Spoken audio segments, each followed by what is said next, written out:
Coming to your ears right now. Sitting with the Sosk is back.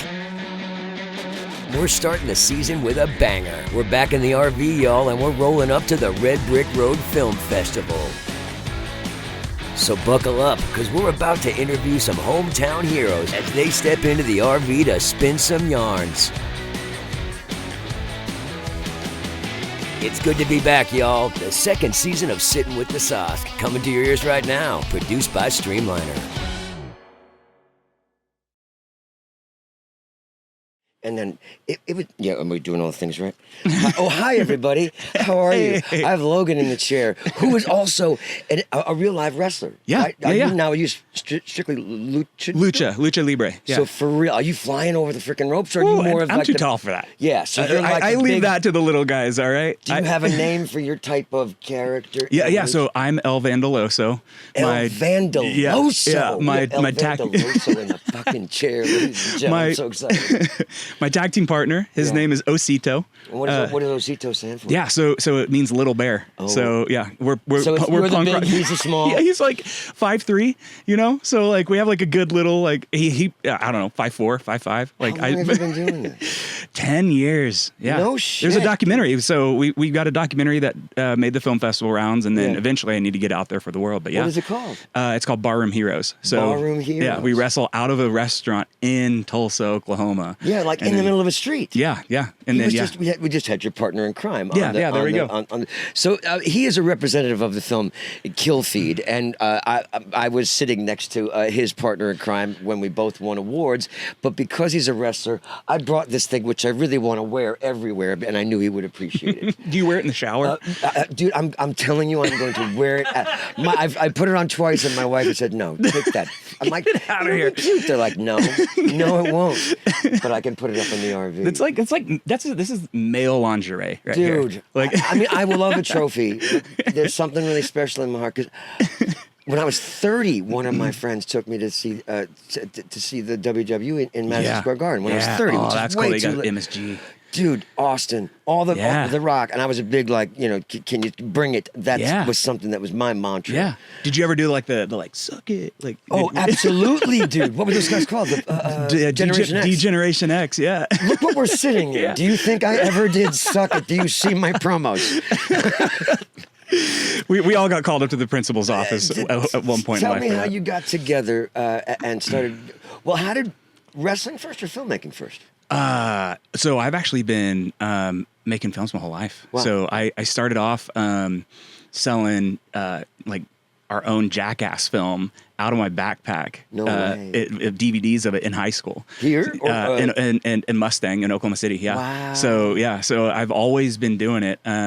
Really what happened was I got out of the agency world and just went all in on my own business. And now I just have the freedom to do whatever I want to. And so I'm like, I want to make films. Yeah. And, are you doing, but you're also doing like, I don't know, print work, but you're doing. I do design. Yeah. I do graphic design. I do photography. Nice. I do film. I do like commercial work. I do editorial work, stuff like that. So run my own little agency. And so that's really nice, because then when a film project comes along, I can just kind of step away and just be like, I can put everything. I can push pause. Or I know that I can because I'm tuned into all the projects that I'm doing. Yeah, exactly. That I'm working on. Or like delegated out. I've got like a whole group of people that like step in when I can't be there, and so you know. Tell me again. You were writer director on this? Yeah, co-director. Steve Jones was the other co-director on Kill Feed with me. Now, why the co-director? So we knew that I was going to have to be doing 4 or 5 different roles as crew. So like, I say I was co-director, but I was also like cam op. I was DP. Gotcha. I was fight choreographer. I was in charge of props on the day. I was in charge of wardrobe for the day. And so like we literally have 6 different roles that we're playing on the day of, and that's before we even get into post production. Sure. So I was editor, colorist, sound, that's awesome, VFX, like all that stuff. So we had 9 or 10 hats really that we were in, and that's just in the indie space that you have to be that way. So there were times that I was going to have to step away from one of those things, from the director's role. And then I brought in the one guy that I trust, Steve Jones, who is his whole idea on everything is perfection, right? Like high quality everything. So I knew that if I had to step away, go talk to the gaffer, or if I had to go talk to, my first AC for a second, he could go and guide somewhere else. And then he was also somebody that I could confide in and be like, hey, does this shot, is this how we want to set this up or not? And then he'd be able to kind of be the voice of reason. And be the person who could say, hey, we don't have time.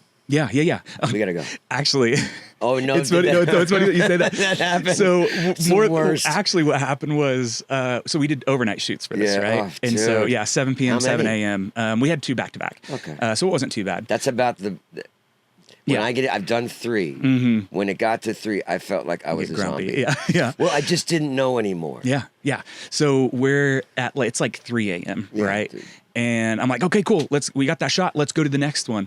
And he pulls me aside and gets in my ear and he's like, hey man, we need to eat. And I was like, oh yeah, food. Like that whole thing. I'm a go guy though too. Because we've got 150 things going on in our head. We're thinking about shots, the lighting. We're thinking about like how somebody's delivering their lines. I mean, food is like 18th on our list. I know we need to eat. Yeah. But I also, and as you are well aware, you've been on many sets, when you take the food break, you're not just taking out the time of the food break. You're probably taking out a good half hour to everybody rev up into work time again. Yes, exactly. There is that little bit of like food coma that happens that I would rather have a fucking bar and then have a good fucking meal rather than just try to power through. Sit and have. I don't want to eat now. Yeah. I don't want that beautiful fucking food that you guys got right now. I want it at the end of the day. Yeah. Plus, I'm all like jacked up on caffeine, and I'm just like, "Let's go, guys!" Power Rangers through. Yeah, exactly. Projects on the horizon. What do you got? Yeah, so we literally within the last couple days signed the contract to do a feature film. Nice, congratulations! So, Is that your first It'll be our first. So this will be my second feature. Okay. My first one was a documentary. Right. But this will be the first one where we were like working with external producers. They brought us a script. They gave us the budget and everything like that. So why the script? Why this piece? Did it? What spoke to you? It's horror. So I love it. But horror, we've seen a lot. Mm-hmm. This one is kind of a fun. Without saying too much, I have to be careful. Yeah, I know you. Yeah, but it's kind of a fun like classic retelling, and it's something that is it's a wild idea, right? Like I want the crazy stuff. I want somebody to bring something and be like, "Who thought of this?" Yeah, right. And that comes from my wrestling. It comes from even just the Jackass stuff, the stunts growing up, like all this stuff. It's like I want to do these things that are just kind of this out there. Like who would do this? Well, of course, Logan would be the guy to do that. Right, and I want to open up myself for those opportunities. I got some scripts that have come down the pike that I want to talk to you about. That have moments like that. Let's absolutely chat because we should definitely collab. Yeah, I thought the execution was very professional. Thank you. I thought, the credit sequence is almost like a fucking tone change and becomes its own, like, suddenly you go into like dun dun dun, like it's with the Tom Cruise movies, the Mission Impossible. Yeah. Not that it didn't, but it was more like gritty Lord of the Flies were all dumped, but with these shitty people that we all want to die anyway. Yeah. And so we had to amplify it, right? Like you don't want to end on a dud. Yeah. So we had this awesome arc for the main story. Yeah. But we always wanted this twist at the end that was like, really nice. Oh, it gets bigger. And so when pulling from Scream, I'm seeing nice little subtle nods to lots of different things. Exactly. In really cool ways. And so we wanted to amplify it. And I have to huge shout out to Bitter Machine. Yeah. They did the that's the shirt I'm wearing today. Nice. They did the soundtrack, the score for it, and it's just absolutely phenomenal. I couldn't really believe hard. what they did, and they just into it. I mean, not like hard in a bad way. Just it was in simpatico to your film. I mean, I'm getting chills thinking about this right now because there was the cut of the film that doesn't have any music, right? Isn't it amazing? And that's always like, because it's like it's funky, right? You're just kind of seeing clips. I have a feature coming through right now that we went through. We were on our third sound person because we knew it needed like a. It needed to have an epic artist kind of coming in and bringing something, not just it's big world building type stuff. And I love when that comes in. It just changes it so does. Damn much. I mean, literally going back and watching it with their soundtrack dropped in, I was just like, oh my God, they did it. Like, I couldn't believe it. I got to reach out to them. Oh, absolutely. 100%. It's Adam Lanier and Brett Grimes. And what's really cool with them is they actually they host something called Grind Planet. which is like a little Grindhouse kind of movies. Well, yeah, they do a double feature in their office, Oh, wow. and they just play like little films like from the last, usually it's old films, but like That it's like sounds fun. Yeah, it's like open for people to come and like, oh man, it's my favorite. It's like bring your own Hey, chair. Bitter Machine, come on and sit with the sauce and let's do a chatty poo. Yes. Oh, you would wear love the that. fucking mask. We'll freak out Sasha. I have to ask, like, I'm curious, like, what was what moment stood out the most in Kill Feed to you? Because I love to just hear different perspectives on it. Oh, I mean, when you start to, I see. Oh, good. We're gonna see all the shitty people get their comeuppance. Yes. Right. Yes. Who doesn't want that? Right. And then, so I enjoy that sort of seeing is there going to be a turn? Mm-hmm. Where are you going to go with it? Right. And I felt like you always surprise. I've always liked to see. We've seen the genre before. Yeah. It can always be whittled down to certain things. Yeah. But the way you took twists and turns, and then suddenly I don't want to say it. And suddenly there's a reveal. Yeah. Before the reveal. Yeah. And then suddenly even the worst person.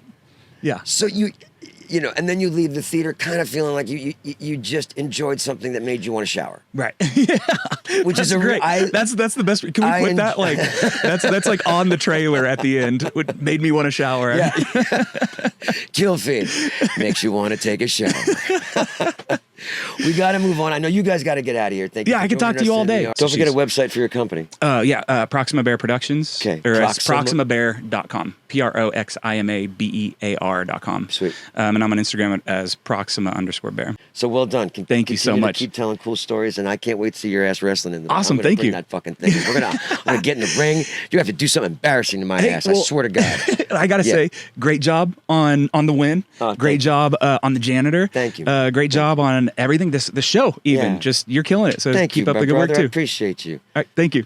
Talk to you soon. We're doing the Red Brick Road Roundtable. Are you ready? I got a whole new round of guests. Hey, I always talk about the podcast about filling the tank. Filling the tank is putting stuff in. What do you do to fill the tank? Oh, I watch documentaries on ancient history.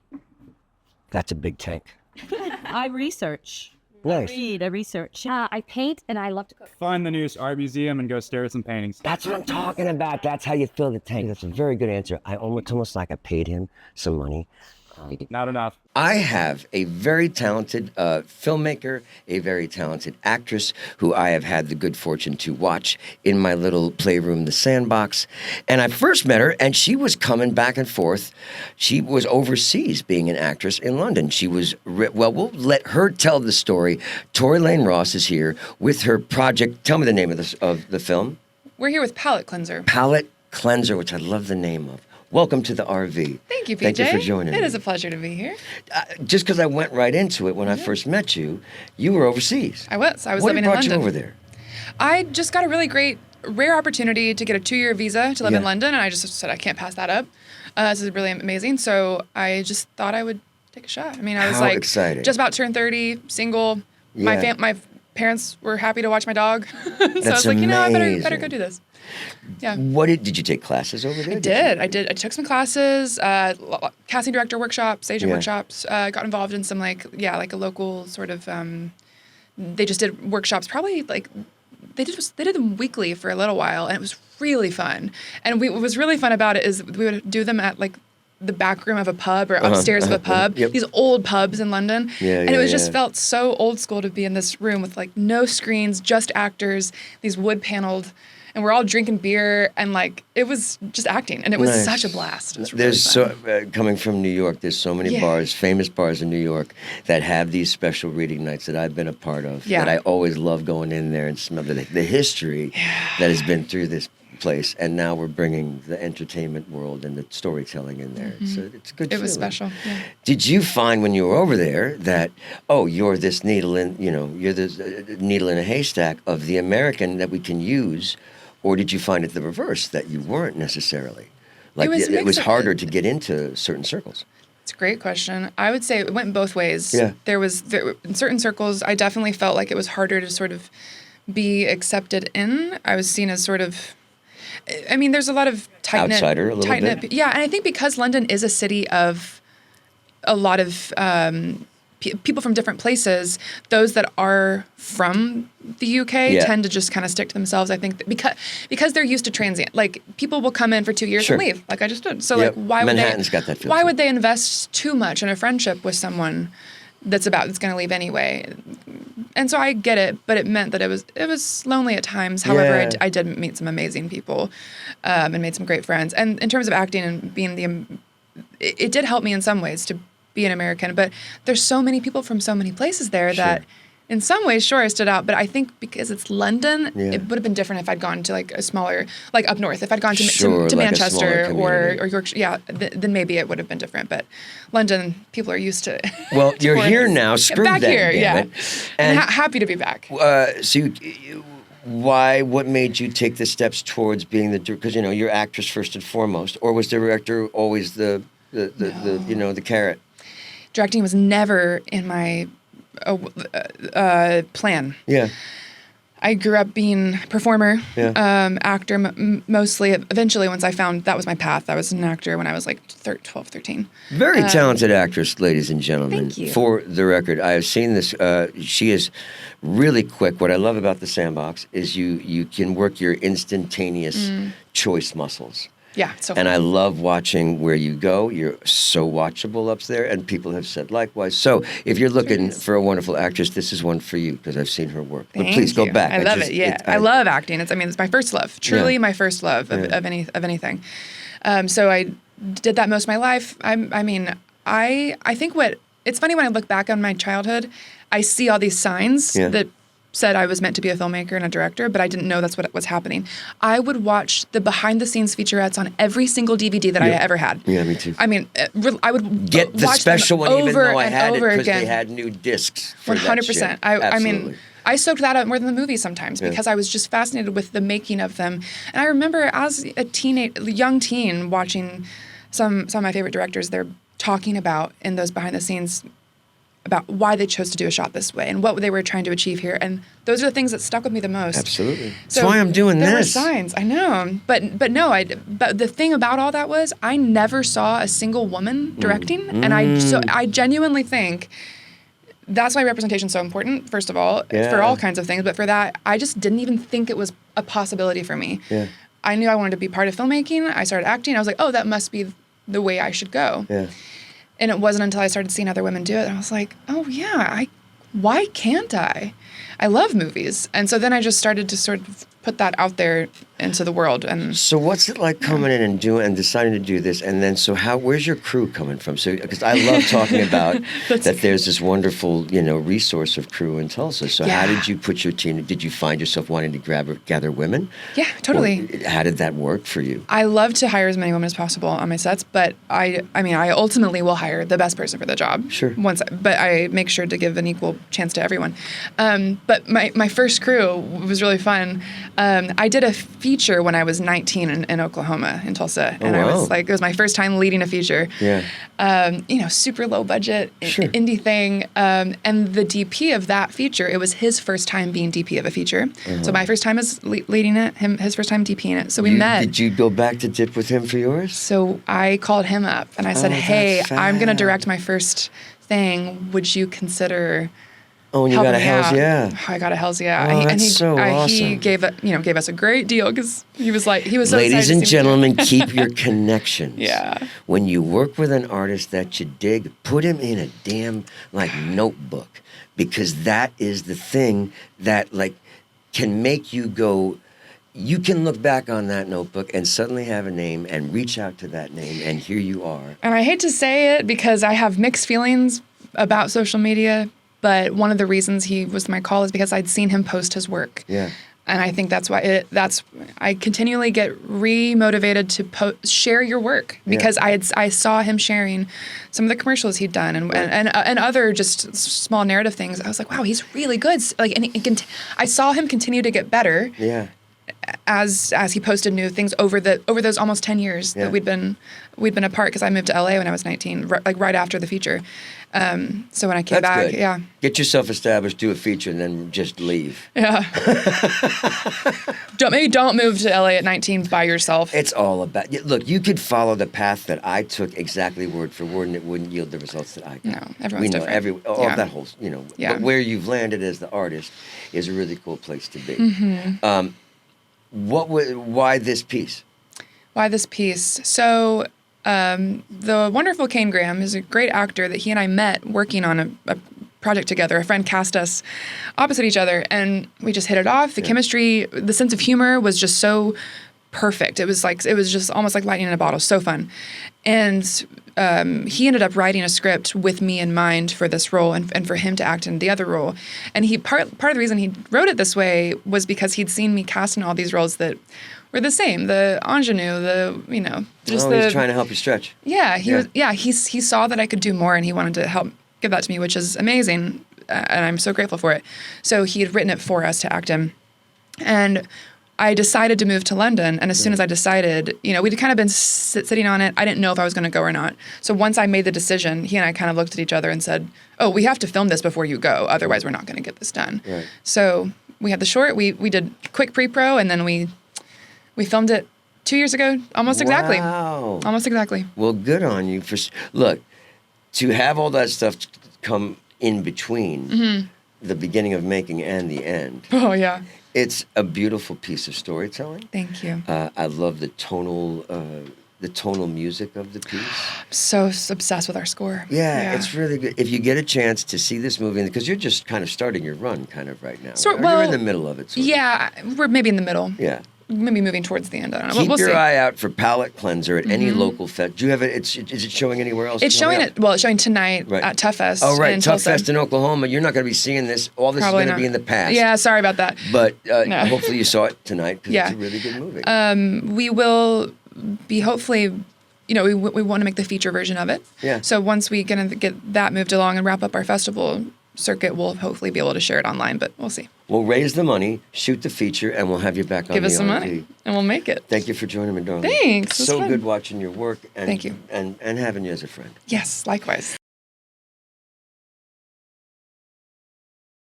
There's a trick that you use on set that only you know about. Dude, I saw this like. That thing you just did? Wow. And gone. Somebody else come in. What I do is I strut around with insufferable confidence. How's that working?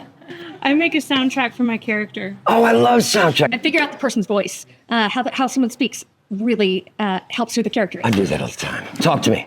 You put your finger right here, and it calms your nerves. It's a psychological trick. It doesn't have to be hard. Yeah.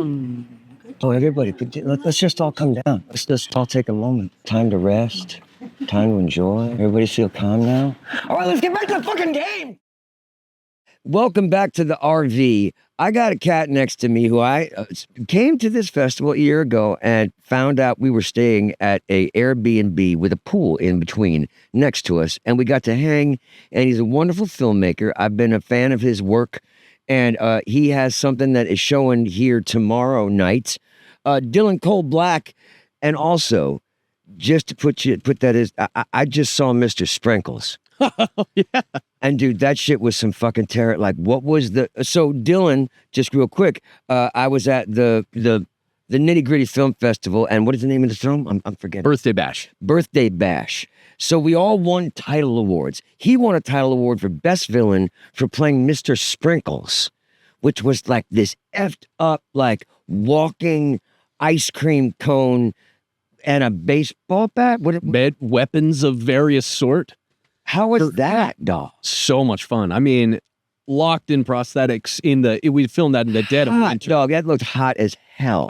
I'm glad we shot it in the winter, because I don't think I could have done the that. whole like full face. Yeah, I mean that's cast to my face, and it had to be to get my mouth to move more. We had to kind of cast it in two ways. So we cast my mouth. Yeah. So I had basically a sprinkle goatee for about an hour, and then they'd cast this thing around me that was almost like Batman style, just everything but the mouth. Trippy a while to get in. movie, ladies and gentlemen, and he embodied this weird character named Mr. Sprinkles. Ooh, and we got a train going through. Ooh. I love that sound. So, talk to me about your newest film that's here. Talk to me about it. Newest film is called Nemesis. Okay. It is a psychological thriller. Okay. It is. Do you feel like a train's about to roll through us right now? I do kind of feel like a train. Psychological thriller, ladies. and Psychological thriller, black and white, very stylized. gentlemen. Okay. Why the black and white choice? You know, I grew up watching Alfred Hitchcock. Love that it. was Yep. that was my introduction to thrillers. It was my introduction to horror with like The Birds, and Yeah, man. Psycho. Yeah. And Alfred Hitchcock Presents, his show was one of my favorites, and I wanted to kind of pay homage to that. And finding this character-driven psychological thriller felt like the right place to do that. So, you know, we didn't just like shoot it and then put it in black and white. We shot it intentionally to be in black and white. Nice. Really tried to play with the lights. And shadows. writer-director as well, as in it as well, right? I am in it, yeah. But I wrote and directed. Nice. So, how did you feel? How are you feeling about the process being done? And because it's just kind of gotten out there, right? It's Like we actually started filming it in November of last year. Okay. Took a while because you know there's it's a crew of 5 people. Yeah. And including me, and we all have live full-time jobs and kids. So 2 getting kids, together, right? I've 1 kid. but I've got 4 pets. So, Yes. Yeah. 3.5 kids total. Yeah. So it took a while of just, when we could make it work, we did it. That's one reason I played the main character is I'm free to act in my own movies. Yeah. Like, yes. I don't have to pay myself. You do not need to pay yourself. Don't have or to ask permission. work with any scheduling stuff. And Yeah. it was a character that I found a lot of I was interested in as I was writing. And I was Yeah. like, this would be fun to try. Yeah. So we'll see how I did. Was Mr. Sprint when you're coming to this? Are you coming as writer director first or actor first, or what was the first dip in the sauce? So I came up with the idea for Nemesis 5 years ago. A friend of mine, Wait, how old were you 5 years ago? 25. Oh, Jesus Christ! I feel so old. About 5 years ago, a friend of mine who's a screenwriter was like, hey, I've got this opportunity to sell a script. I was approached by these people, but I don't have any ideas. So he was like, you want to get together and just jam out some ideas. So I was like, sure. We came up with 5 or 6. He ran with the one that he felt most attached to. And this was one of those side. This was one of those just I came up with. It was written out in a note on my an iPhone note. Yeah. And it sat there for 4 or 5 years. And then I came back around to it, kind of retooled it, and turned it into Nemesis. Write the stuff down, folks. Write it down. Never throw it away. Don't throw your journals away if you have a chance. When I was a bartender in New York, I still have a journal filled of napkins stapled so I wouldn't forget jokes. So I wouldn't because I love Cheers. Yeah. I feel like there's room for a new bar show. So I'm going to dig into that someday. But write your stuff down. 5 years took him for the idea, but it came from a note on his iPhone. So always important. Always write it down because you never know when you're going to go, what was that one line I wrote 5 years ago, 10 years ago that might fit for this? So one of the things that I love about this cat, when we were spending time together across a pool, he grew up in this town. So talk to me about Paul's Valley and what the film festival, what makes this town special. So this town was very, at least growing up, was not super arts focused. Yes. It's very sports focused, which is great. Yeah. It's the culture that comes with Southern Oklahoma. But I was always a very movies person. Sure. And I spent all of my childhood going to the Royal Theater around the corner. I mean, every movie that came out from 2001 until I was, old enough to move away, I saw right there. I had a little one of those quarter collections, like the U.S. states. If my parents wouldn't pay for me to go to the movies, I'd start digging them out. I start digging quarters out of that. I think I spent half of the United States to go see a movie one time. What was the? It was just a Disney movie. What was the first one you remember seeing there? Do you remember, or what was the one that made sticks in your craw? So we moved here when I was 6 years old. Oh, that's young. Yeah. And I think it was the Santa Claus or the Santa Claus 2. It was one of those Tim Allen Santa Claus movies. First movie I saw there. Yeah. And then by the time I moved away, it was movies like the fucking Avengers. Yeah, and sure. big CGI heavy, the 2010s, teens, big blockbusters. And now here you are. No, here I am. Last year I watched my B slasher comedy movie on the same screen. Yeah. And it makes this festival very special to me to be able to come back to this place where I grew up and my love of film was kind of harnessed by this theater. Yeah. To now come back around and get to experience that from a completely different perspective. And also it's fun to watch, to see so many people flock here. This was a town, if I told people, yeah, I grew up in Pauls Valley, they go, where? Yeah. And now, especially in film around here, they're like, oh, that's where Red Brick is. Yeah, man. And I had a ball here when I first came. I have nothing but love for this festival. And Dathan and Urena, a couple words on knowing them and seeing what they've done here. And Fantastic. I mean, I met Urena through an acting class up in Oklahoma City. Oh, nice. And is that Actors Factory? OFA, Oklahoma Film Actors Studio. Oh, okay. Kyler Coffin, shout out. Kyler, yeah. Kyler, he was in the it's his acting studio. So I met Urena and her daughter there during an acting class. And it was just through knowing her that I found out about the festival. They'd already been doing it for like 2 or 3 years. And I was like, what? Yeah, man. In my old stomping grounds? Yeah. So that was great. I met Dathan through Circle Cinema a couple of years ago when one of his Life Anthologies episodes was playing. Yeah. They're both so talented and take such great care of the festival. Not just like they boxes and stuff. I know. It's like they do a good job programming and all this stuff, but they do a good job taking care of the filmmakers and making people feel appreciated and also making the films feel appreciated. They give them the space and the time to be screened and, they put your poster on the lanyard. I just feel very well taken care of. It's awesome. And you have a whole production company? I do. It's called Dead End Film House. Yeah, and that was responsible. What did you have here last year? I forget. I had a film called Call Ghost. Yeah, Call Ghost. Comedy. That's right. What was the lead actor? I'm sorry. Clayton Hillsbury. Thank you, Clayton. Clayton Hillsbury. What a good guy. cat I met when I first came down here, and we met through Jim, through he was at a Planet Fitness. Right on. So yeah, good work of his in that. So this is now your second jam. Yeah, second. Or no, it's not. It's my second in like festivals around Oklahoma. I've done a few, but this is definitely the biggest production, longest run time I've done. How long? A little too long. How long is the film? We're looking at 24 minutes. 24? Nemesis is? Yeah. Okay. It is. Talking to the wrong cat. I know. Ladies and gentlemen, I killed the babies. I was nervous to tell you it was 24 minutes. Dude, when I sat down with my own movie, Flint, I was like, wait, how long is it? And we were floating around the 24 to, I think we ended up being a little over 25. Yeah, Flint was which I always worry about just because of the technicalities of knowing that there are 15 minutes, 6 15-minute films give me an hour and a half thing. That's a slot. That's great. Exactly. Once you mess with that font, you're expecting a shorter film or more for a festival runner to work around. So that's something to take into consideration, but he had a big case of the buckets. Yes, I did. When I wrote this, I was like, I know this is going to be too long for most festivals, but I just want to make it. Yeah, so man. I did. My next one, we're already in production on it. 10 minutes long. Okay. It's going to be 10 minutes. You hear that, ladies and gentlemen? 10 minutes. And if it goes If over, we're in this RV somewhere next year and I got this mofo in here and that shit is more than 10 minutes, you and I are going to have a long chat with this motherfucker.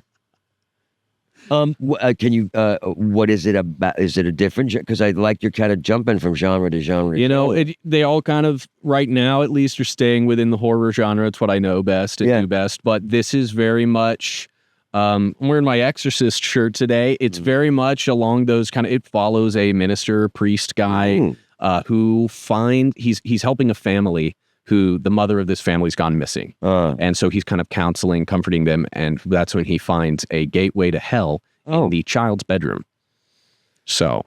Not for the kids. Not going to be a kids series out of that guy. Nope. But that sounds great. I love random doorways to hell. Oh, yeah. Makes me want to jump in. It's got Evil Dead stuff thrown out of that. Yeah, I love it. Dylan Kolblack, he is a young filmmaker to keep your eye on here in the OKC area, in the Tulsa area.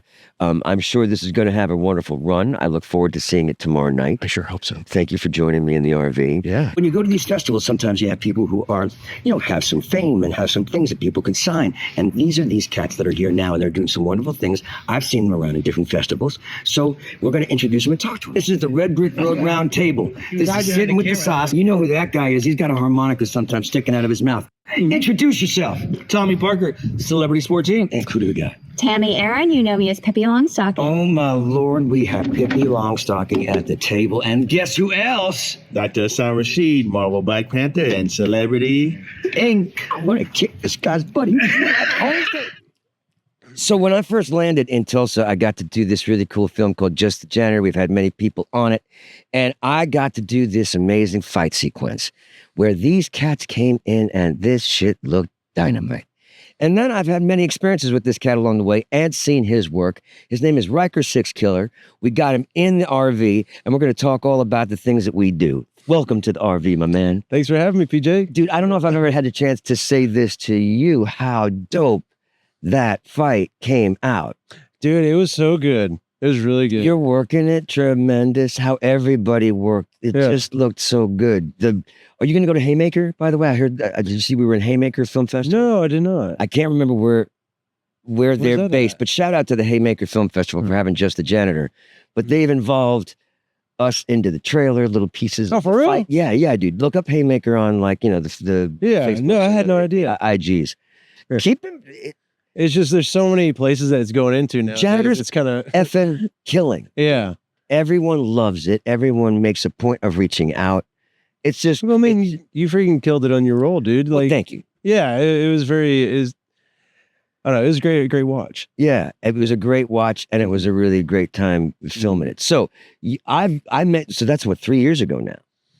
God dang, yeah. Probably. It's at Between least making 2. of and now it's being, and now it's humming all over the place. Yeah, because of that. You have been a busy friggin' beaver since then, dog. Yeah. I see you. No, this is about you. I see you in so many projects, being involved in so many projects, and the continuation of really good work, man. So kudos to you. Thank you. You were here with something called Anonymous. Yeah. So Anonymous is a film that I wrote, co-directed, and edited. Yeah, we were just as the camera was starting, we were talking about editing because I love pulling the strings and have become a real fan of it. I mean, it always is very like overwhelming and pretty, scary sight to see is when you put it all in timeline. You're like, where do I start? Yeah, yeah. But when you start piecing it together and you feel like things are just clicking, you just get this, like you get this creative flow, and it's just like kind of it's like intoxicating almost, When you're in your editing process, are you starting at the beginning? Are you starting at like when you've looked at all the footage? Have you had a different process each time? Yeah, with this one, I immediately went to the fight scene, right? And because I just knew that it turned out I was gonna be satisfied with it. Yeah, because we all had a really good time filming it, and talk a little bit about the film without giving too much away. I didn't get a chance to see it yet. I will be seeing it soon, so I want to know where you speak. It takes place at an AA meeting, and there's this guy named Jay who is an alcoholic. Oh, but I have seen this.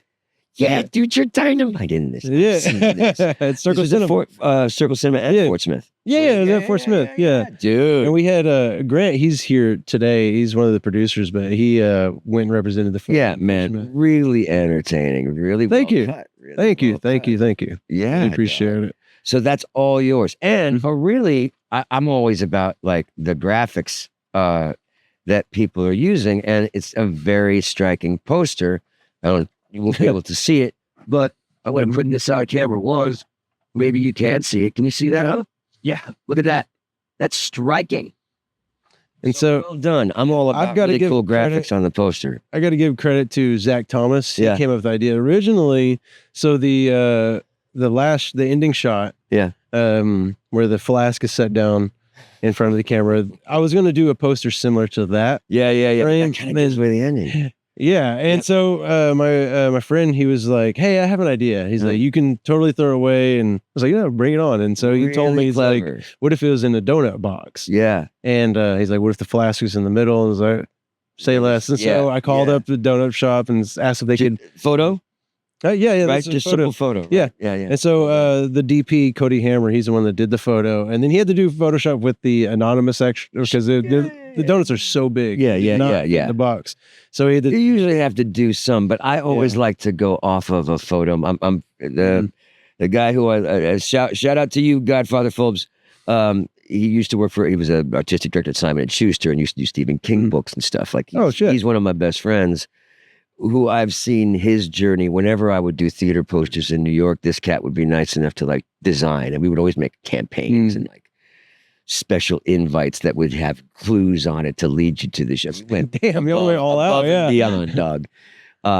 So I always bounce things off of him. He made fun of the logo for Sitting with the Sauce because it's just my chicken scratch, and he's like, "You're still doing the same bull, Yeah.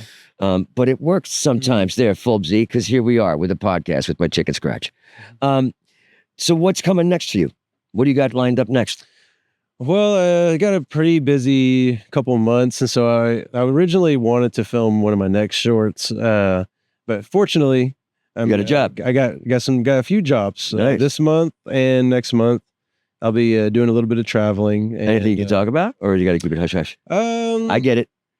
I think for Lauren Waters, I'll be able to talk a little bit about it. She brought me on to coordinate a stunt fight scene. Oh, cool! As a stunt coordinator. Yeah. Nice. And I'm also performing a stunt in one scene. You won't be able to recognize me or anything. Okay. So I'm really excited about that one. There's another short that I'm getting brought on to do some stunt coordinating, but that one got pushed back a little bit. How are you deciding, or is it just dealing with what's presented to you? Yeah, between stunt coordinator, actor, and keep your own plate spinning as a producer and making your own work happen. How is that? Finding that? Well, with mainly the people who ask me in Oklahoma, I'm usually all aboard, unless it's out of my wheelhouse. Like I did have one approach me about a driving scene, in which I have driven before for stunts. But I was like, that's not something I'm comfortable coordinating someone on. Fighting is like my wheelhouse. Yeah. And so, yes, it is, dog. But for the most part, if there's anyone in Oklahoma that that's really passionate and wants me to be a part of the work, I'm usually all aboard. Do you have your own company? No, I don't. Okay. Do you have how do people get in touch with you, see your work? Give a shout out to yourself. You can email me at my email. It's Riker6Killer, RYKER6KILLER @gmail.com. Riker6Killer does not, dude. That sounds like such a cool ass made up name. The Riker came from Star Trek. My mom had a crush on. I often think of that as a Star Trek chair. So you're sitting. Oh yeah, there we go. Yeah, nice. Yeah, well done. And then 6Killer is a family name. One of the last 6 killers in my family was Gainey 6Killer, and then so the name was kind of dying out in our family. Wow. And so I ended up taking her name, her and my grandpa, which is a Rabbit Chair. So my last name, so my name is actually Chair 6Killer. Chair 6Killer, dude. Carry that tradition on. That is not one you want to lose. No. So now all my boys, they got the name too to carry it on. Nice. Well, continue the good work, dude. I look forward to what I see you in next. Thanks. Thanks for joining me in the RV, man. Hey, thanks for having me, brother. Yeah. Look out for this man, 6Killer. He is a dynamic performer. He is a badass fighter, and he is a damn good actor. Thanks. He's got more stuff coming from him. We're going to play together soon again. You'll see. Hopefully real soon. We'll be back in the RV in a few with somebody else. It's a vibe. Oh, God, do we need a harmonica? How the hell did you find yourself in Black Panther, my man? Vacation. It was vacation. Actually, doing auditions in Atlanta. I was passing through, look, hey, you passing through Atlanta. They got auditions going. You look like a warrior. Just go try out. You might okay. 2 weeks later. He's on the Marvel set. 2 weeks. Okay, well. How much training? Oh, training. So we did 4 hours of staff fight training. I was it. And then the bow stick. Yeah, that was the first time I ever had experience with getting bow stuff. I'm really good at catching them. You get that two. Yeah, it was hype. I had never had that kind of experience. I always watched TV and watched all the legends on TV, Chuck Norris, Bruce Lee. Yeah, Daddy. So I learned all of my karate and everything growing up watching TV. So to be able to hop in this with people who actually had skills and could teach me one-on-one, At Hassan Shines. That's HASAANSHINE. Grand scams to my call him. So Oh, they know what that camera means. We got a beautiful lady we got a beautiful, Huff doesn't even want the camera on me because we got a beautiful lady in the van who I had the joy of working with on Flint. Maybe some of you have seen it. It's traveled the festival. It won awards, and I had a wonderful time in this film. And one of the reasons I had, every now and then, you have someone who works on costume that actually looks out to do you a solid, knows that you have a ton of things in your head, and is like, can turn around and she's there with your shoes that you forgot you needed to change. Deidre right here was one of those people for this film. So I met you and you were kind of doing costumes. You're like, I don't just do costumes.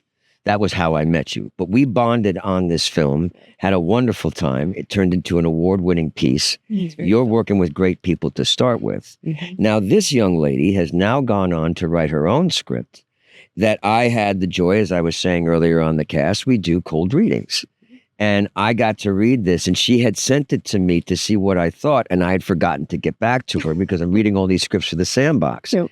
And then I got the delight to read it, and also now to find out that you are filming it. Yeah. So congratulations on the really good script. It's a thriller that has a great turn in the end. Okay. And I felt the audience lean in.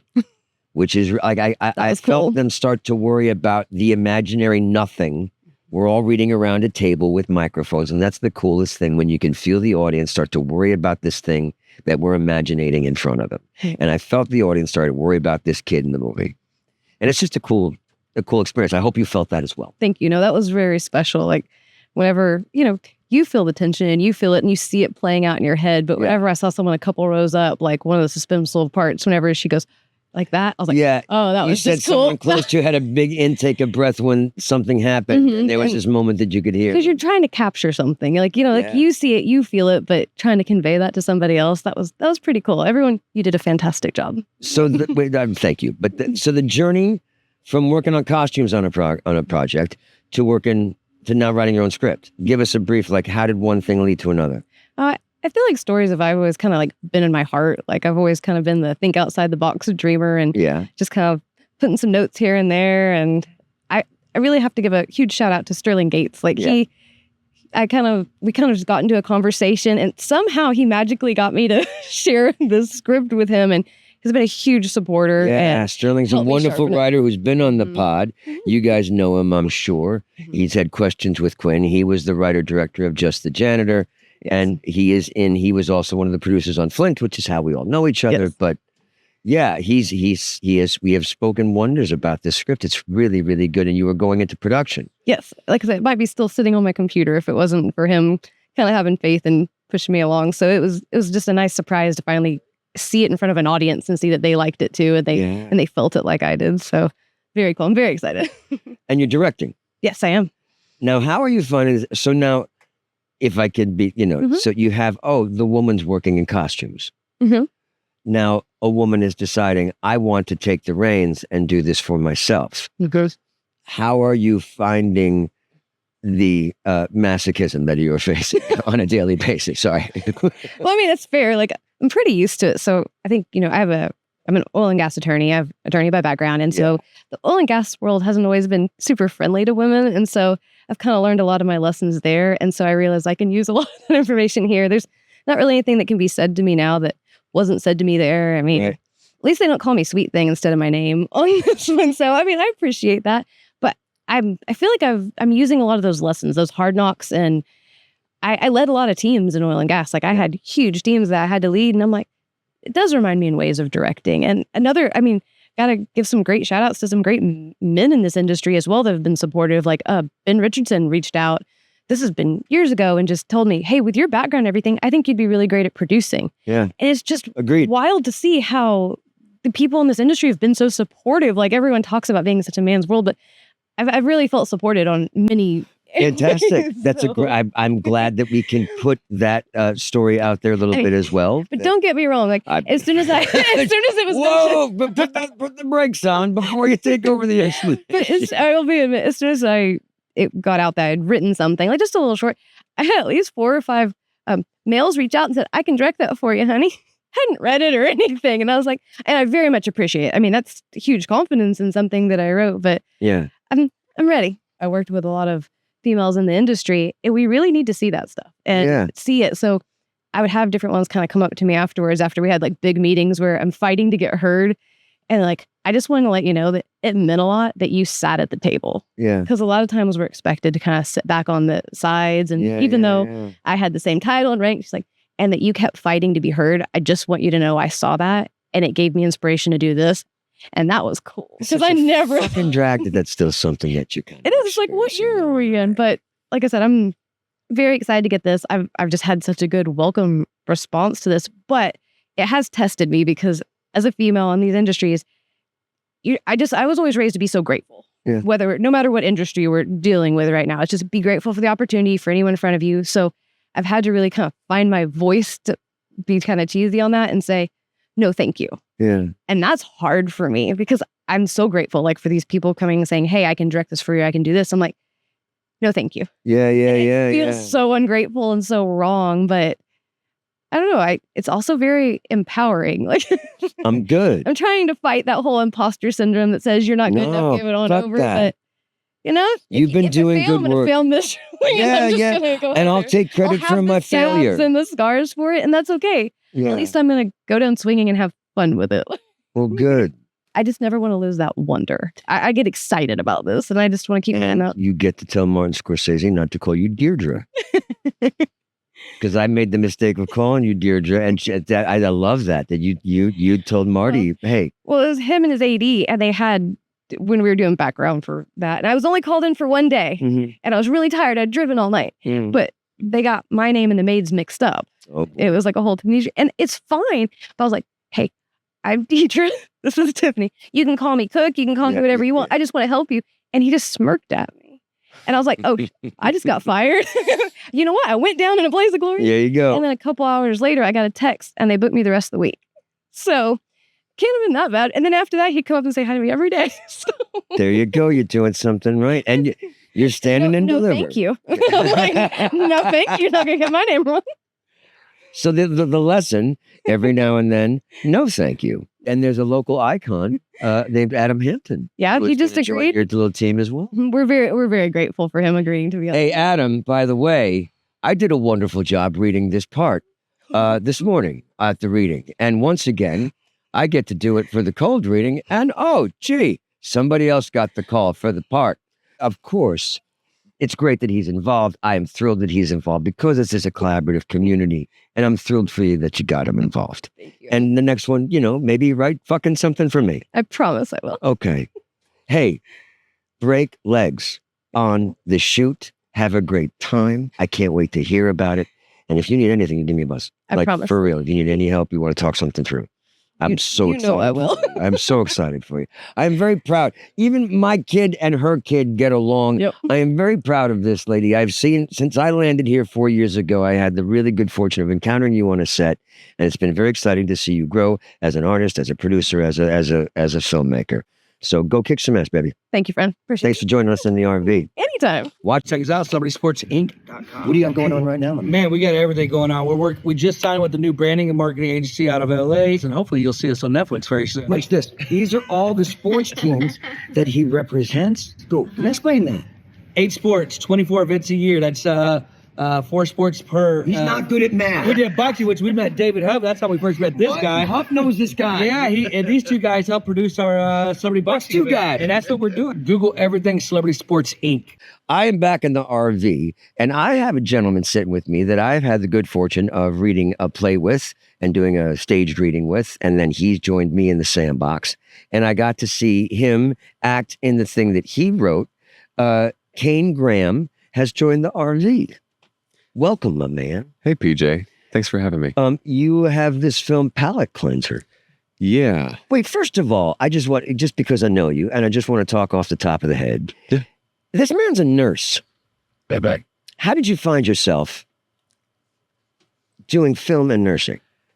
I think I knew for a long time that I wanted to act. Yeah. I always enjoyed it, but my mom and dad were both pretty practical, and they're like, you need to get something that can pay you. Sure. Something flexible on, like, I'm honestly grateful for it. Yeah. So I ended up juggling acting and nursing school. I did my first play in college with my first semester of nursing school. Wow. Which sucked. I bet, man. It was fulfilling. Been so freaking exhausting. My mom was a registered nurse, so I have a soft spot in my heart. And I just think he'll roll in to the sandbox sometimes, and he's been working like a 24-hour shift where he's been working, who knows, he's been sticking hands in places and seeing things that are horrible and are memorable in all the wrong ways, and then you come in and you entertain some people.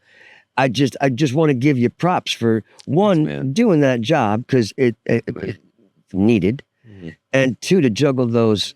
That's quite the side job, and you're doing some good work. So just props to you. Just knowing you as a person. That's a very challenging way to set yourself up to conquer this. And I don't know you well enough to say I'm proud of you, but you're doing some fine work. I'll take the props. Thank you. Take it and run. I appreciate it. It's been a good character study too. I because you see so many types, so it really feeds like that research kind of aspect. I keep telling him that he needs to write something because the stuff that you're observing is so. I mean, obviously you don't want to talk about those things because those are supposed to be private and what. Oh, I'll talk about all day. I just want to tell you the name. What's the craziest thing? As brief as you can, but give me like a crazy. I think a thoracotomy, when someone comes in from like a trauma, a bad car wreck or something, and it's like CPR is not working, you'll cut their chest open all the way, and the doctor will do the thing from the movies where he starts just squeezing the heart. That's what I did one day. And you've just watched that? Yeah. And are you like holding the clamp? No, I walked away. It felt a little invasive, but I was like, oh shit, that's happening. But once you kind of get past y'all, that's awesome. Tapping out. Okay. Anyways, I have written something. That's actually what we're here with. Yes, I'm sorry. Please tell me. It's the first thing I've written, Palate Cleanser, is a short film. It kind of uses the healthcare a little bit. In case you don't know, it's pretty bad out here in healthcare. Yes. So it's totally very interesting. Give me your pitch for like, what is your sum up? It's a dark comedy about a guy trying to get a job because, as we know, healthcare is tied to employment. This kind of just puts a dramatic emphasis on that part. But there's a period quality to it, but it's other, right? Yeah. It doesn't feel specific, which was I just think that I always find that to be interesting. That I feel like you achieved, not that it's like a period piece, but there's something not necessarily now. Yeah, I think there's some fun and freedom to be had in like a non-specific time era. Like we've got music from like a 20s-ish mixed with some modern stuff. Clothing maybe from the 60s or 70s. Clothing is evocative of, but doesn't necessarily have to. It's abstract. Yeah. And I like that approach to it. Thank you. You like that, Train? I do. Hey, ladies and gentlemen, that's Sasha too. He can make horses and trains. It sounds just like it. Back to the film. Back to the movie. What is it like? Because I always try to keep in the sandbox, I keep the writers away so they're not in their piece. So what made you, was that the original intent? Were you writing something for yourself? Yes. I'm still new to acting compared to some other people in terms of film. I've done student films, and so you're like, I've done this role and that role, but not quite what I've wanted from a role, even though I've had some fun ones. Yeah. And so I wrote my own of like, give me a bit more range in a single piece that I wanted to have. Same thing for Tori, who directed it. She was saying that we've had her in the RV as well, just so you know. Nothing happened. She talked very nice things about She's you. a sweetie. She is. But she said that you had written it with her in mind as well. Yeah. I know that she's, as we all do, get typecast in a certain way. So I want to give her something that's a bit, So you're writing roles for both of yourselves to stretch. Yeah. And then you just jump in and you make it. And now what made you have the confidence, because she's not a director, she's an actress. Mm-hmm. How did that come? Like, it's your piece. Mm-hmm. What allows you get steamrolled? No, she could have, she could have strong-armed me if she wanted to, but she let me give to her. I know she directed her series called Trauma Bonded, and she showed me, and I was impressed, one, and two, just like, I don't necessarily have that drive in me to be a director. I think for anything in this, if you don't have the drive, why are you doing it? Sure. Agreed. So she has the drive to be a director, and I know she can do good work. I'm like, what if we have bigger resources with stuff that we've curated to really, no lack of communication in what we're building. And so it felt very cohesive, and she made that. So I picked the right person to direct it. Nice. How did you guys go about finding your DP? Did you want a local person? What's she worked with John Lewis, who's actually nominated here for cinematography too. That's right. John. She was mentioning John. That's right. She worked with him on Trauma Bonded and spoke so kindly of him. Yeah. And that man is just so chill to talk to, so easy to work on set. It's vibes are on set What was that? Vibes on set are important. Vibes on set are important. You know what else is important? Don't mumble your words. I gave it to you. Yeah, don't follow us. My bad. Sometimes it's good to show the mistakes, the things that we do, as you'll see often in this program. I had another question I wanted to ask you. What was it like seeing you when you're watching your thing? Are you watching the people respond to your words, or are you sort of watching it as your performance? What are you? I think I got watching my performance out of it in the edit because of how much I saw it, that I could focus on more of other people's reactions and and stuff like that. There's a certain part in the movie that everyone always goes, "Oh," and it's so funny. So sad every time.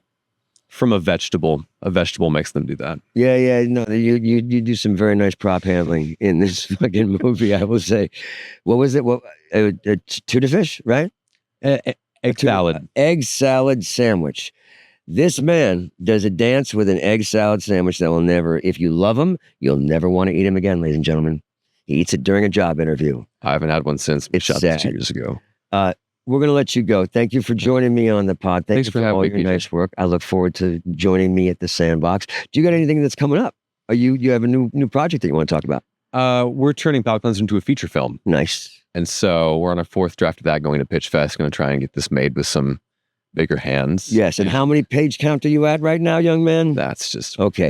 We were talking about how the page count needs to be a little bit lower, but I wish you well. And also, you can catch both of us on a film that will come up that was shot in Oklahoma called Pretty Babies. Pretty Babies. That you're going to see a lot of you on it, and a little bit less of me. But we had a great time on the set. It was so fun. Rebellium was the company that had shot it, and female director who was delightful. Yeah. Great cast. And we got to sit next to our honey wagon together, which is always a delight. Pull the partisan and just hang out for a little There's nothing better when you arrive on set and you realize that the honey wagon, for those of you that don't know, many of you do, is the place where the actors stay. It's a big tin building, and we walk up the stairs and we stay next to each other. And sometimes you have roommates, and sometimes there's a little divider, and sometimes it's a wall. Ours was a divider, and we just ripped the divider open and could share our living modules for the day, which was always delightful. It was nice. An experience I will remember many, many times. I look forward to the next time I see you. Can't wait to see you at the premiere, hopefully. Yeah, dude. It'll be fun. Yeah. And more work. Yeah. Plenty of work too, man. Thanks. Kane Grant, keep an eye out for this motherfucker. He is really, really talented, a good writer, and a good actor. We'll be reading his shit at the Sandbox very, very soon. Thanks for listening, y'all. We got more coming at you right next after this one. This lovely lady at the table. Hey, everybody. I'm Tammy Aaron, and you may know me better as Pippi Longstocking from the 1988 movie. She comes off boat. You can see the lines and the little people get below, and I'm like, holy crap, I'm meeting like a hero for the first time. That must be so enjoyable. Thank you so much. I travel all over the country doing Comic-Cons, movie screenings, meet and greets. How did you survive the kid actor? So I was the one dragging my parents into it. Oh. So I got my first modeling job when I was 5. I was discovered at the Brookfield Zoo in Illinois. You didn't get discovered at a friggin' zoo. Did mostly national commercials and modeling campaigns. Tell me the name of the film. I am Pippi, and you can go to tammyaaron.com and find all my dates for my meet and greets, movie screenings, and Comic-Cons coast to coast. Nice. I have a wonderful gentleman in this chair. Before you see him, I want to tell you, I had the experience of sitting next to him when we both won an award at a local first-time film festival called the Nitty Gritty Film Festival. Shout out to y'all. And they gave us wrestling, like championship belts. And I got to stand with this guy on the stage like we were the damn Road Warriors and say, "Whoa, it was fantastic." Come on. Marcus Mallard, thank you for joining us. Oh, absolutely. Man, thanks a lot for having me, PJ. It's a privilege to be here. It was a thrill to to sit next to you and watch your movie. Thank you. I just want to say kudos. I really enjoyed it. And there was a lot of discussion after the screening of this not trailer, but your sequence at the end. Oh, yeah. That becomes a film in and of itself. Yeah. Just to jump right into it, was that something that you saw happening right off the bat? Like that was part of the script, or did that come as a surprise to you? No, so when we first started the film, it was always kind of planned to have that aspect to it because Logan Walcher and Kellen Parker, who were the co-writers with me on the project. Yeah, please explain all your. Absolutely, so for Kill Feed, I'm a co-writer. Yeah. I was the 1 AD. I was crafty. I helped with art design. Nice. I was a producer. Multiple hats. Yeah. So I mean, when you're in the independent world, you got to wear those multiple hats. Yeah. But yeah. So the post-credit sequence was always a part of our plan because we are trying to build out this whole world. Yeah. And so successfully. Thank you so much. Yeah. So we definitely wanted to do more with this. Like this is kind of our tip of the iceberg, but so this could be it's a short. It could be a proof of concept. Yeah, absolutely. That's kind of the plan with us putting it on the festival circuits is trying to see if anybody's going to grab onto it and if they want to give us a little extra bank to finish the project. But I mean, we spent a lot of time building out the world and understanding the rules of it, and then it's just so you know, just fill you in, and I'll try to be as vague as I can. But it's sort of like this high tech, Facebook page Lord of the Flies. Yeah, no, that's actually a really good way to put it. And then suddenly you're in this world that you realize, oh wow, it's all being controlled by this cat. Yep. And you were explaining that just to talk about it, if you see it, there's a guy who's joyously celebrating this beautiful garage of cars. Mm-hmm. And it just so happens he owns all the cars. Yeah, absolutely. Yeah, absolutely. So yeah, we filmed that scene at a private garage from a gentleman named Chip Fudge. Chip Fudge, dude. Yeah, that is a sweet ride. You guys, many sweet rides. Oh, absolutely. He is a generous guy. He's one of Logan, our co-director, one of his clients, and we're like, hey, we're doing this little feature. We need kind of a rich looking place, and you got the best spot for it. And so he was down to let us come in there for an afternoon and film it. And that was actually the next to last of the scenes that we filmed that day. Wow. For the film, because we did like 2.5 days in October, and then we did like 3 half days in December, January, and February. So 5 days total. Yeah, split up. Yeah, interesting. Yeah. I always try to do with short films. I always try to build them together. Why the split? Why the split? A lot of it had to deal with my personal schedule because I run a film school in Midwest City at Rose State College. What is it called? Rose State College. Rose State College. Yeah. Shout out for employing this talented young man. Yep. Well done, Thank you. y'all. I appreciate it. And so my teaching schedule is pretty hectic. And then Logan also has his own commercial company. Yeah. And so he stays pretty busy. And so we were just trying to figure out when we could get us together with our other co-director, Steve Jones, and his busy commercial schedule. And then, getting the different actors to come in to do the different things. I mean, the plan was for those post-credit sequences it was our chance to get into the film. Sure. So like there's one where, I'm a killer in there. And then like the next Hitchcock. Yeah, exactly. And then I get killed in the next one. Nice. So it was fun to kind of like get back into the acting space. It's something I hadn't done since like high school or college. Oh, nice. And now doing this again has helped me. Like now I'm going to be acting in a couple films coming up, one in the Tulsa area. Good, man. And then one, thank you. And then one in OKC. That's the one in the Tulsa area. The one in the Tulsa area is also a project that I'm producing as well called The Settlement. I'm producing it alongside a company called Prax Films, which is ran by Carlos Garcia Jr. And he's going to be he's the writer director of the film. And it's a fun little play on a haunted house movie that we're going to put together. It over the Halloween time? No, well, we're shooting it the week after Halloween. We start production on that on November 4th. Okay. So we're going to do a couple overnights. Evil spirits. We're going to try. We're going to try. So very talented man. Well, thank you. Keep an eye out for this cat, and sign up for his classes because having watched his stuff, it is exactly what you want from seeing a film festival, not being familiar with one's work. It really took me by the balls and grabbed me on a really good roller coaster. Cool, man. Really well shot, really good talent in your film. Thank you so much. Are those local actors? So we have Stevie Lynn Jones, who plays our lead Kaifu. She's actually from the LA scene. Okay, cool. She's done. Wait, is that where you're? Are you? No. Originally I'm from the Panhandle of Oklahoma in a town called Guyman. Oh, nice. Yeah. So Stevie Lynn Jones was a connection of Logan's, and she's been on like the webisodes for the Scream TV series. Oh, wow. She had like an 8 or 9 episode run on Nancy Drew for the CW.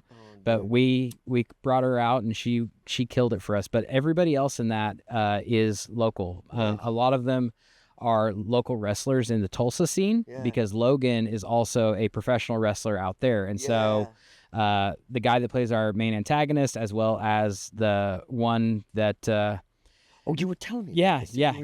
They put it up. They set it up in the middle of the street. Yeah, they set it up in the middle of the street. What is this called again? So it's a Cinco de Mayo celebration out by Elote Restaurants in Tulsa. So they'll close down the entire street. They put a big wrestling ring in the middle of it, and they have a 2 to 3 day festival where they've got live wrestling going on. And you it's a lot of want fun. to go to the wrestling ring set up in the middle and see what came out of this cat's brain throwing some wrestling stuff. Not this cat. You're going to see him later, or you might have seen him already, depending on how you guys headed into the thing. Exactly. So talented. Thanks, man. Website, something we can keep in touch with you. Right now, I'm in... because I just started my company, which is called Moldy Rogue Productions. Okay. I'm developing a website right now because I'm trying to build the content for it. So, but right now you can follow me on Instagram at Moldy Rogue. That's MOULDYROGUE, or Moldy Rogue Productions. Nice. So just my name with the production side of it. And my, shout out to my wife, who's my co-owner and co-producer of Moldy Rogue, and she's getting into this world too, and we're just having a great time doing it. We've got a lot of projects spinning up. Nice. All we within were talking, you have like 3 or 4 kind of on site lining up. Yeah. So we're finishing the festival run for Kill Feed. We've got the settlement coming up with Carlos. I've got the Final Girls, which is the film I'm acting in OKC. I'm working on a documentary over an artist friend of mine, and then Logan and I are help some brothers out. We're just hanging out here in a freaking RV. We'll we need a job. Yeah, absolutely. We gotta Bring you work on, together. 100%. Keep your eyes out if there's more festivals in town for Kill Feed. Check out this guy's work, and thank you for listening to Sitting with the Sauce. This has been the Red Brick Road Round Table. It doesn't move by itself. It's not an automatic thing. Hey, I want to thank all these actors that have been joining me from Texas. Come around, Joe. And all you guys in Oklahoma, right next door, there's a bunch of wonderful actors who joined us in Pauls Valley. Thank you all for coming and reading some wonderful scripts and giving me all your beautiful faces. Thanks, PJ. Thank you.